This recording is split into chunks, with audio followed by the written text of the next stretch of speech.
এই যে গাছের ভিতরে যে গাবগুলা হইছে পয়রা পয়চা পাইকা যেতেছে গা, মানে এখানে খাওয়ার মানুষ নাই কা। দেখা হয় না কিভাবে পাতাগুলা পড়ছে গাবগুলা পড়ার ফলে, এটা কি কোনো কথা? মানে দেন আপনারা দেন কি গাছে কি গাব আইরে ইটালি রে। মানে পাখিরাও খাস না নাকি খায়া হুদে তোরা পাতা? পাখিরা ওড়ে পাতা চৈরা একদম ঝরা জায়গা।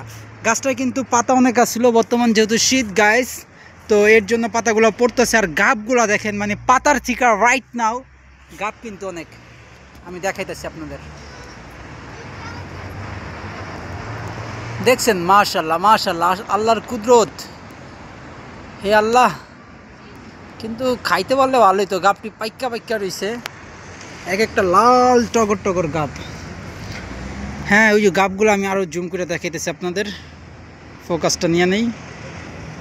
এই যে দেখেন মাশাল্লাহ এই গাবগুলা, মানে এখানে যে বাড়িওয়ালা মানে এগুলো শখে ইউরোপ ইতালিতে, বুঝছেন, ইউরোপ আমেরিকাতে আমাদের মতো যেহেতু এরা ওকিন্নি ফকিন্নি আঙ্গাল কাঙ্গাল না।